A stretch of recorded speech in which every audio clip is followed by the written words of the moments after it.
요, 내가 괴물이다. 이제 내가 괴물이다라는 제목으로 같이 말씀을 나누겠습니다. 오늘 어떤 어린 아이가 있었는데, 아마 교회를 좀 오래 떠나 있었던 것 같아요. 그러다 보니까 자기 자신을 나는 괴물이다 이러고 외치고 다니더라고요. 근데 곰곰이 생각해 보니까 하나님 앞에 내가 괴물이라는 것을 깨닫는 거, 이 죄인이라는 것을 깨닫는 것만큼 하나님과의 그 친밀함을 회복할 수 있는데 좋은 게 없겠구나, 이거보다 더 좋은 게 어디 있을까라는 생각을 해보게 되었습니다. 여러분, 그럴 때요, 내가 죄인임을 깨달을 때에 정말 세상을 다 가진 것과 같은 천국이 우리들의 마음에 임한다라는 사실입니다.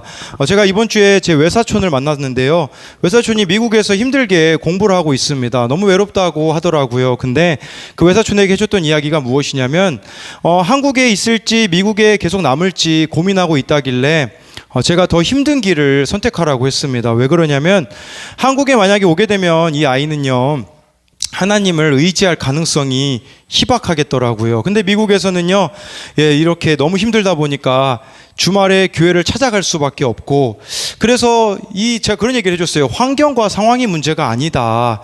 정말 내 마음이 중요한데 예수님을 그래서 믿어야 된다라는 것이라고 이렇게 이야기를 해주었습니다. 오늘은 어린이날을 이렇게 맞이하여 제가 이제 오후에는 금요기도회를 준비해야 되기 때문에 시간을 낼 수가 없기에 오전에 아이들과 시간을 보내려고 이제 아산시에서 뭘 하나 찾아보니까 비가 오면 이순신 그 체육관인가요? 거기서 어린이날 행사가 있다고 하더라고요. 가보니까 참 긴 줄이 있었습니다. 안내하는 분이 나와서요, 11시 반밖에 안 됐거든요. 원래 오후 10시부터 오후 3시까지인데 11시 반밖에 안 됐는데 그렇게 이야기하시더라고요. 벌써 체험이 마감되었다고. 그러니까 이렇게 많이 몰릴 줄 몰랐던 것 같습니다. 그래서 저희가 허탕을 치고서는 돌아오는데 왔던 길로 돌아오지 않고 소리사모가 다른 길로 이제 주차장으로 가자고 해서 가는데 거기서 마침 우리 채윤이 어머니를 이제 만나게 되었어요. 채윤이가 교회 안 나온 지 오래되었잖아요. 우리 막 가자마자 강혜찬이 안아주더라고요. 안아주고서는 저도 막 속으로 기도했죠. 뭐라고 기도했냐? 채윤이 오늘 좀 같이 놀게 해주세요. 성령님 도와주세요. 그렇게 계속 기도했거든요. 기도하고서는 이제 저희들은 이제 채윤이가 결정을 내려야 되기 때문에 헤어지고 나서 한 5분 후에요, 전화가 왔어요. 채윤이가 오늘 같이 이렇게 놀겠다고. 그래서 오늘 시간을 참 같이 이렇게 보내는 이런 모습을 보면서 참 이게 하나님이 하셨다라고 고백을 할 수밖에 없더라고요. 그러면서 정말 하나님이 하시는 일을 보는 것이 내 마음의 천국을 누리는 거구나라는 생각을 해보게 되었습니다.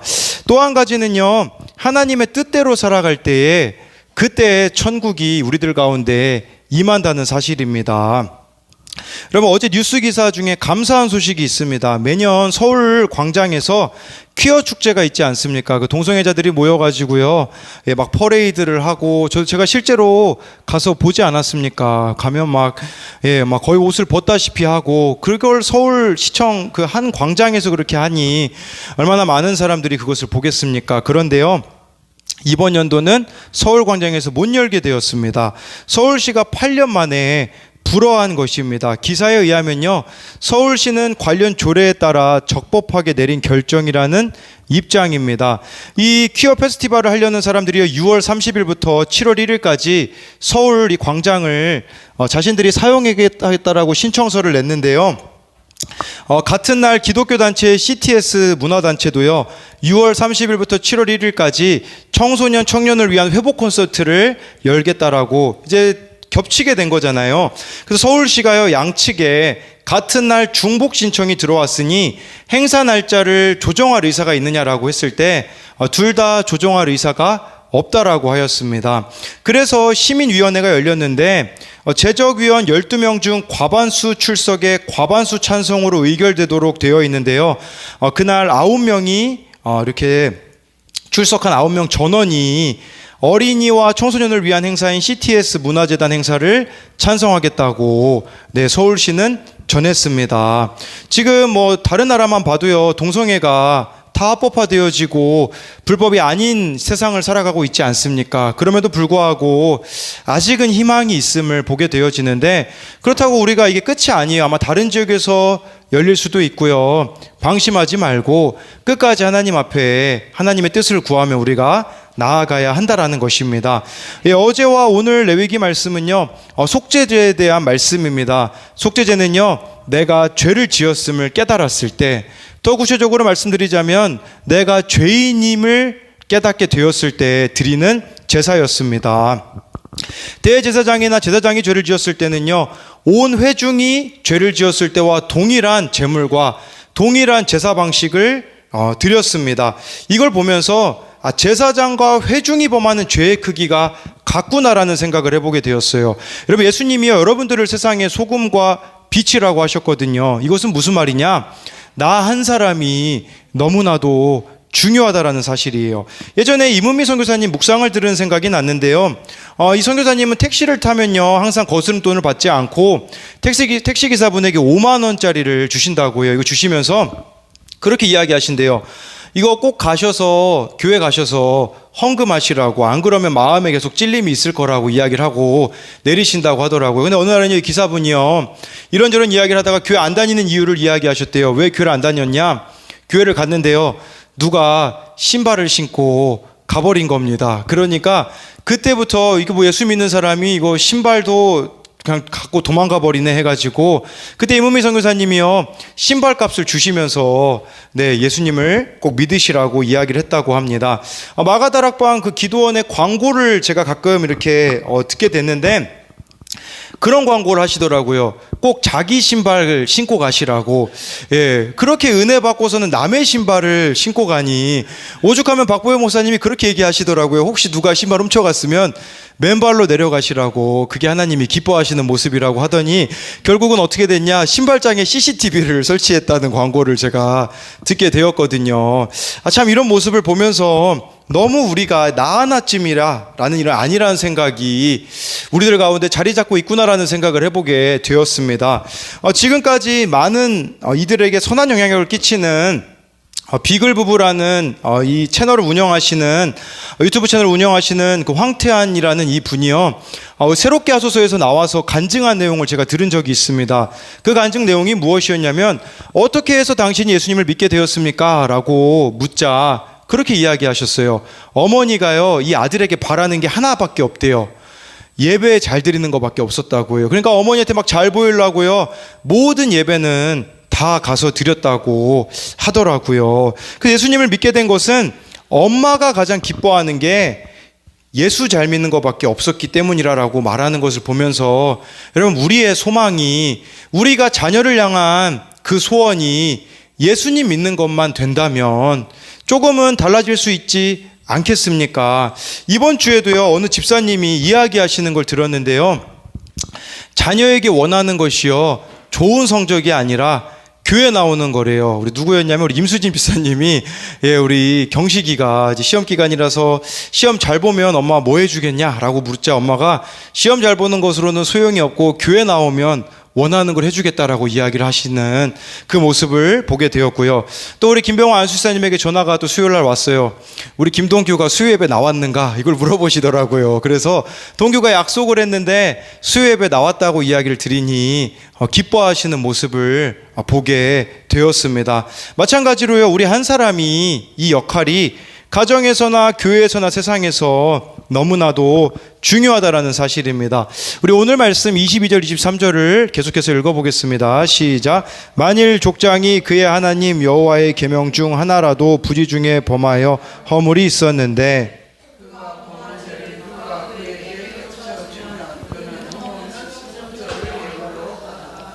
네, 여기 말씀해 보니까요, 족장일 경우 있잖아요, 지도자를 뜻하는 것인데, 지도자가 죄를 범하였을 때요, 누군가가 23절에 보면요, 그를 깨우쳐 줘야 된다라고 말씀해 주고 있습니다. 이것은 무슨 말이냐면요, 여러분 한번 생각해 보세요. 지도자인데 누군가가 가서 이야기했을 때 그 사람이 과연 잘 받아들일 수 있느냐라는 것이겠죠.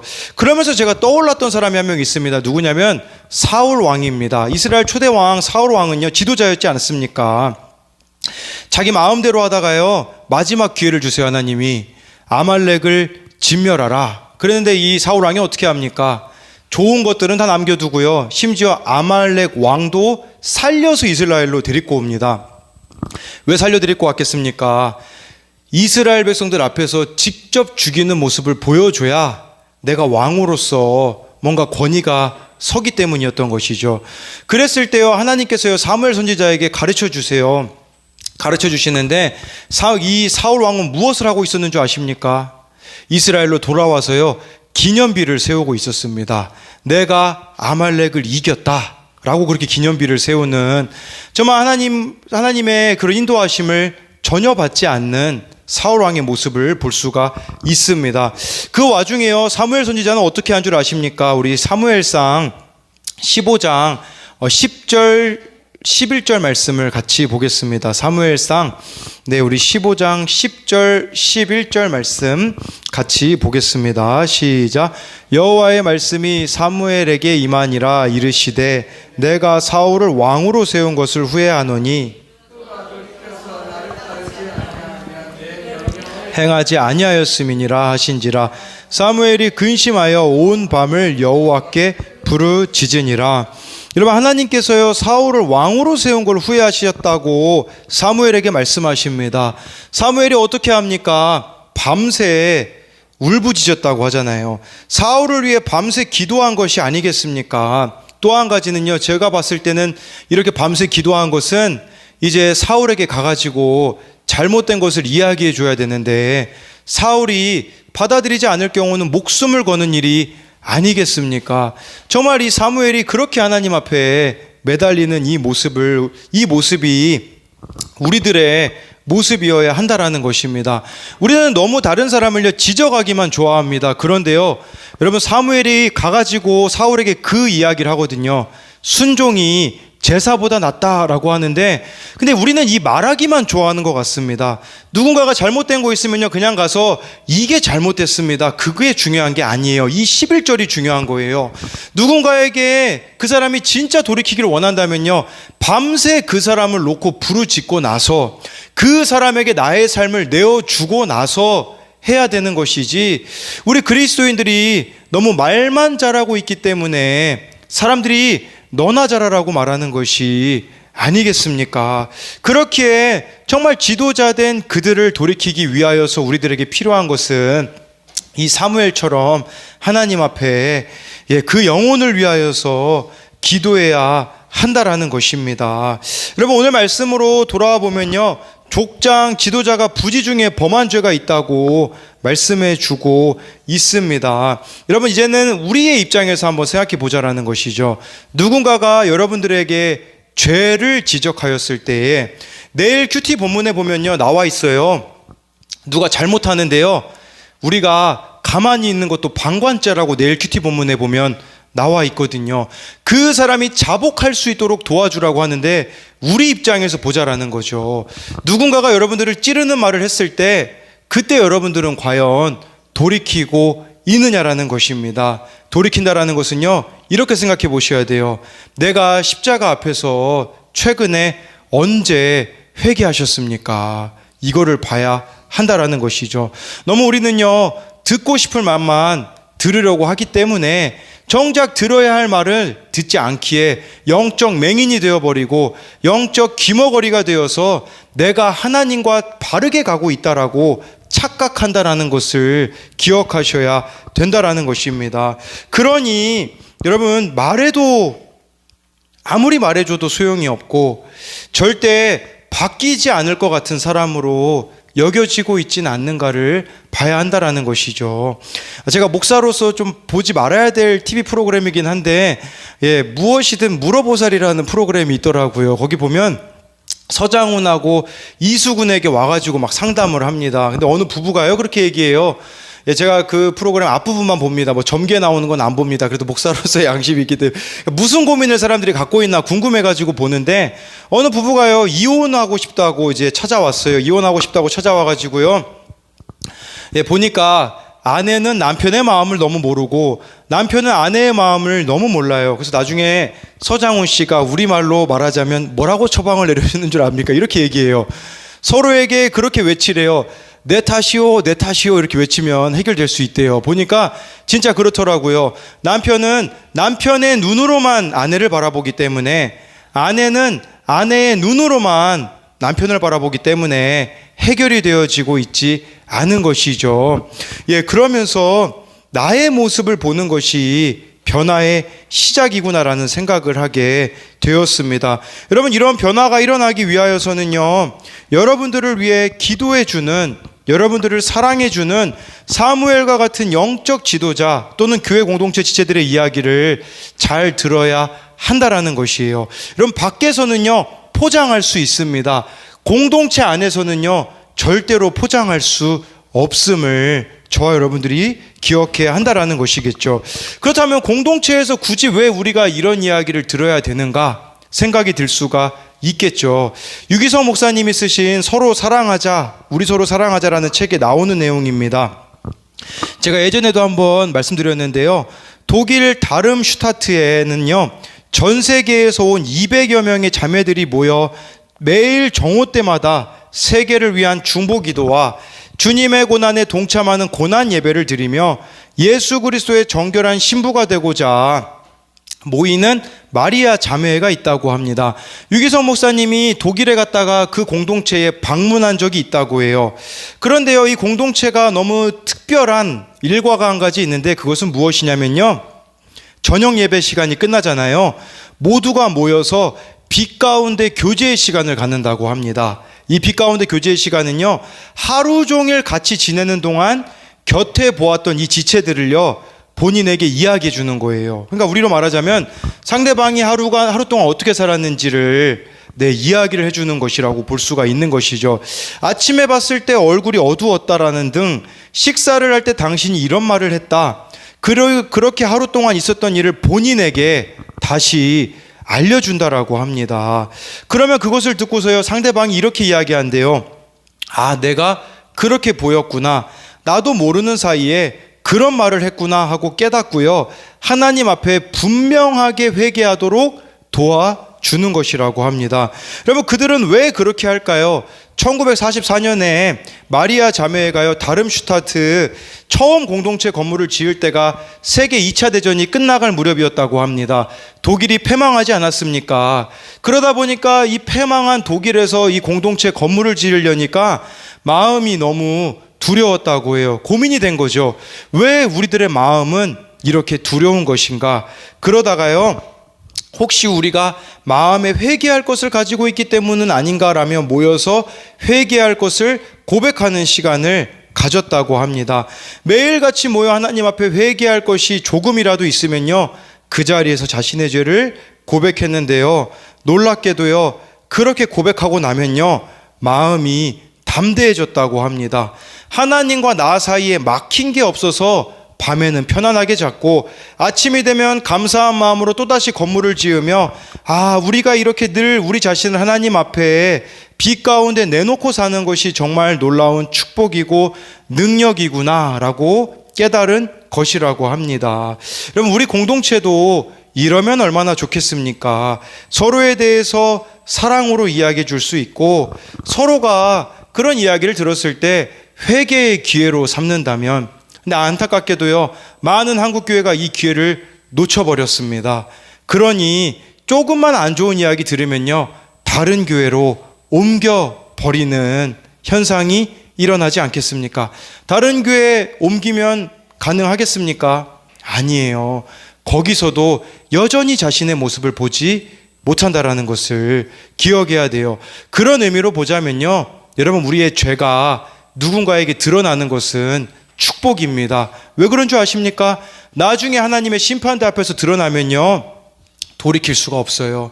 지금 이 땅에서 드러나는 것이 축복이라는 사실입니다. 제가 지난주 월요일에 어느 분이 갑자기 5만 원을 이렇게 제 계좌로 후원을 해주셨더라고요. 5만 원이 후원이 들어왔으면 소리사모한테 들어왔다고 이야기해야 되는데 제가 아무 이야기를 안 했습니다. 아무 이야기를 안 하고, 우리 카톡에 보면 제가 이제 뭐 저를 위해서 쓴 건 아니고요. 이제 어느 목사님에게 또 어느 전도사님에게 이렇게 돈을 보내고 나서 카톡으로 여러분 그 삭제하는 기능이 있거든요. 삭제를 해놨습니다. 근데 문제는 제 카톡은요, 여기 1층 컴퓨터에도 돼 있고 2층 컴퓨터에도 돼 있고 3층에도 되어 있어요. 여러분 저처럼 투명한 사람이 없을 겁니다. 제가 여러분 그래서 우리 교회 모든 사람이 이제 카톡 내용을 볼 수 있거든요. 근데 아침에 소리사모가 이제 카톡을 열어서 제가 그 새벽 기도마다 파워포인트를 이렇게 옮겨놓기 때문에 소리사모가 카톡을 킨 겁니다. 예, 그러고서는 제가 누구에게 이 선물을 보내는지를 이제 아는 거죠. 그러면서 저보고 이제 새벽 기도를 끝나고 묻더라고요. 자기에게 할 말이 없네요. 그래서 제가 할 말이 없다. 이제 그렇게 얘기하니까 혹시 돈이 다른 데서 들어오지 않았냐. 그래가지고 들어온 거 없다. 이제 이렇게 이야기를 했거든요. 이런 거짓말을 하고 나서요. 네, 소리사모한테 근데 이제 그때 이제 무슨 일이 일어나냐면 이제 아이들을 데려다 주고 오는데 그날 큐티 말씀이 속죄제잖아요. 누가 내 죄를 발견해주면 회개해야 된다라고 하는데 계속 그게 마음에 찔리더라고요. 이게 그 정도예요. 어느 정도냐? 이야기를 안 하면 미쳐버릴 정도더라고요. 여러분 주님과의 친밀함은 다른 게 아니더라고요. 내 마음에 계속 성령이 찔림을 주시는 거예요. 그래서 소리사모한테 솔직하게 이야기했습니다. 미안하다고, 다시는 그러지 않겠다라고 이제 이야기를 하니까 또 제 마음 가운데 자유함이 임하더라고요. 여러분 우리도 이거 있어야 돼요. 누군가가 나의 죄를 깨우쳐 줄 때에, 나의 죄가 드러났을 때에 성령께서 내 마음 가운데 강하게 잘못된 것을 지적해 주실 때에 잘 받아내야 된다라는 것을 기억해야 됩니다. 처음에는 이 찔림이 크게 될 겁니다. 근데 여러분들이 이것을 무시하며 살아가면요, 점점 무뎌질 것을 저 여러분들이 아셔야 한다라는 것입니다. 오늘 아침에요, 이제 이제 좀 먼 길을 가야 할 일이 있어서 박보영 목사님 설교를 들으면서 갔는데, 지금 아프리카에 계시는데요, 그 아프리카에서 설교하신 내용이에요. 목사님이 최근에 어느 집사님으로부터 연락을 받았다고 합니다. 목사님과 통화 한번 했으면 좋겠다라는 그 이야기를 들었고, 그 집사님과 연결을 이렇게 해가지고 통화를 하셨다고 해요.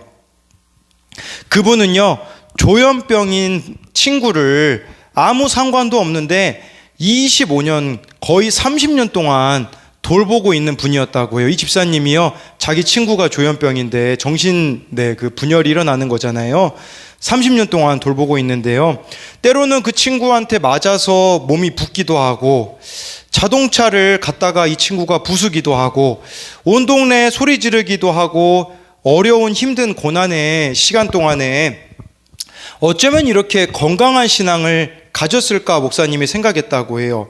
목사님께 전화가 왔는데요, 이렇게 그 집사님이 이야기했다고 해요. 목사님, 제가 이상하게 코로나가 걸렸었는데 기침이 멈추지 않아 동네 병원에 가서 엑스레이를 찍어보니 빨리 큰 병원으로 가라고 해서 서울대병원으로 갔습니다. 가보니 폐암 말기 진단을 받았습니다. 그리고 돌아와 이제 내 인생을 어떻게 마무리해야 할까 목사님과 이야기하고 싶었어요. 그런데 목사님, 저는 이 한 명밖에는 섬기지 못했어요. 목사님은 수도 없이 많은 사람들을 섬겼지만 저는 이 한 사람밖에 섬기지 못했어요. 이 이야기를 들은 목사님이요, 이렇게 고백하셨다고 해요. 하나님, 저 믿음을 저에게 주세요. 무슨 이야기를 들었기 때문이냐면요, 오랜 세월 동안요, 이 집사님이요, 예수님을 만난 순간부터요, 지금까지 주님 앞에 무릎 꿇으면요, 매일 눈물이 난다고 합니다. 그러면서 목사님에게 오늘도 주님 앞에 많은 눈물을 흘렸어요라고 하는데요, 너무나 목사님이 그것이 부러웠다고 합니다. 여러분, 우리의 모습은 어떻습니까? 주님을 향한 그 갈망, 주님을 향한 그 눈물이 우리들에게는 흐르고 있습니까? 저는 이 설교를 듣는데 너무 제 자신이 부끄럽더라고요. 나는 얼마나 이 영혼 구원을 위한 애통이 있는가를 돌아보니까요, 여러분, 저와 여러분들이 빠지기 쉬운 함정은 무엇이냐면요, 종교인이 되는 겁니다. 종교인이 되는 것은 무엇인 줄 아십니까? 매일 새벽기도 나오는 겁니다. 수요 예배, 금요 예배, 주일 예배 나오는 거예요. 그런데요, 회개하지 않는 거예요. 주님을 향한 갈망 없이 나오는 거예요. 형식만 남아버린 게 종교인이 아니겠습니까? 엘리 제사장이 어떤 모습을 보였습니까? 남들의 인생에 대해서는 처방을 그렇게 잘 내려요. 그러나 하나님과 엘리 제사장은요, 아무런 상관이 없는 자가 아니었습니까? 딱 이 엘리 제사장의 모습이 부끄럽게도 어제 제 모습이더라고요. 어느 동생한테 전화가 왔어요. 전도사인데요. 설교하는 게 부담이 된대요. 그리고 이제 설교 가지고 말씀 나눔을 하다 보면 좀 어려움이 있어서 저에게 도움을 청한다고 이야기를 해줬는데요. 제가 그 친구에게 뭐라고 이야기해 줬냐면 그렇게 얘기해 줬어요. 너 설교하려고 설교 준비하지 말아라. 그 말씀 앞에 내 자신부터 은혜 받고 그걸 나누면 된다. 말은 너무 잘하잖아요.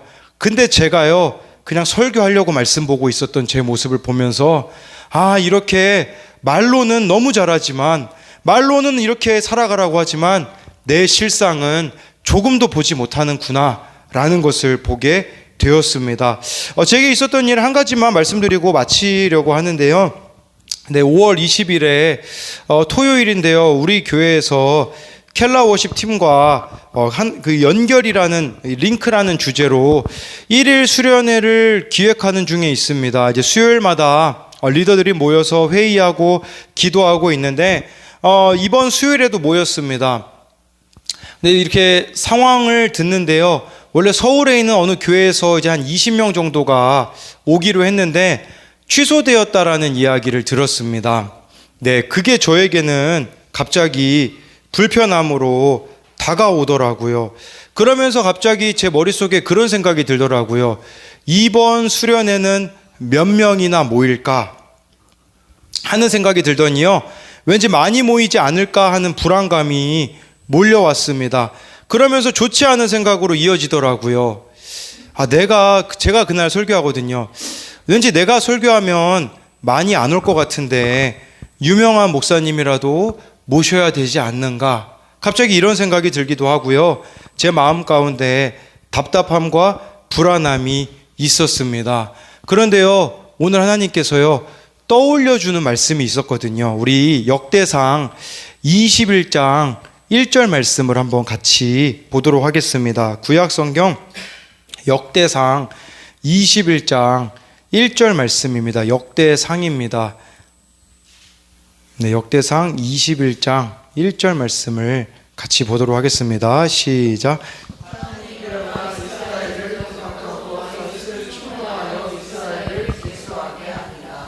네, 이 말씀 보니까요, 다윗이요, 갑자기 인구조사를 했습니다. 왜 인구조사를 했냐? 군사력이 얼마나 되는지를 보고 싶었던 것이에요. 근데 이것이 하나님의 마음을 아프게 하는 일이었습니다. 이 말씀이 떠오르면서요, 인구조사한 이 다윗의 모습이 제 모습이더라고요. 제게 마치 주님이 이렇게 물으시는 것 같았어요. 너에게는 몇 명이 중요하니? 한 명이라도 정말 이 아이가 나를 만나는 것이 기쁨이 되어야 되지 않겠니라는 마음이 주시면서 이 인구조사를 하려고 했던 이 죄인이 제 자신임을 깨닫게 되어졌습니다. 그럼 우리 교회가요, 큐티 한다고 하잖아요. 큐티는요, 우리 교회가 뭐 특별해서 하는 게 아니에요. 큐티가 사실은 말씀 묵상이거든요. 이 말씀을 통해 내 모습을 보자는 거예요. 근데 아직도 참 많은 분들이 불편해하는 것을 저는 알고 있습니다. 그런데요, 여러분, 진짜 단 한 구절이라도 그날 여러분들에게 주시는 말씀으로 내 인생에 브레이크가 걸린 적이 있습니까? 갑자기 말씀이 떠올라서 내가 잘못된 길로 갔구나 라고 말하며 주님 앞에 회개가 일어나고 있냐라는 거예요. 우리 얼마나 많은 말씀을 들어요. 근데요, 그 말씀이 얼마나 여러분들의 인생을 변화시키고 있느냐라는 것이에요. 내가 주님 앞에 한 번 드리는 이 예배가 마지막일 수 있는데, 여러분, 매일매일 말씀 앞에 내 자신을 보며 회개하며 나아가는 것이 회복의 길인데 왜 회개하라고 하는 것이겠습니까? 제가 여러분들을 괴롭히려고 하는 거겠습니까? 아니에요. 회개하지 않고서는 하나님과 우리와의 관계가 절대로 회복될 수가 없기 때문이라는 것이에요. 그렇기에 이 관계가 회복되어지지 않으니 늘 마음 가운데 부족한 상태로, 공허한 상태로 살아가는 것이 우리의 모습이 아니겠습니까? 목사인 저도요, 매일매일 말씀으로 제 자신을 비춰보지 않으면요, 그냥 흘려 떠내려가는 괴물이 되어 버리는 것이겠죠. 그렇잖아요. 숫자가 아니라고 그렇게 말씀해 주시는데도 여전히 숫자 논리에 빠져가지고 몇 명이 모일까만 고민하고 있는 그런 괴물과 같은 제 모습을 말씀으로 보게 해 주시니 다시 돌이켜서 하나님 앞에 나아가니까요, 제 안에 기대감이 회복되어 졌음을 고백할 수 있게 되어지더라고요. 마찬가지로요, 여러분 오늘 말씀을 정리하자면요, 정말 여러분들의 마음 가운데 천국이 되기 위하여서는요, 내가 괴물이라는 것, 죄인이라는 것을 깨달아야 합니다. 이 죄인임을 깨닫는 것, 더 나아가 이것은요, 회개로 이어져야 된다라는 거예요. 여러분, 회개로 나아가는 두 가지 통로는요, 하나는요, 말씀입니다. 날마다 말씀 앞에서요, 내 모습이 보일 때까지 말씀 가운데 나아가십시오. 두 번째는요, 공동체입니다. 여러분, 이 공동체에 잘 속하심으로써요, 때로는 듣고 싶지 않은 말을 들음으로 하나님 앞에 내 모습을 보고 회개함으로 천국을요, 죽어서만 가는 곳이 아니라 이 땅에서도 누리는 저와 여러분들이 되기를 소망합니다.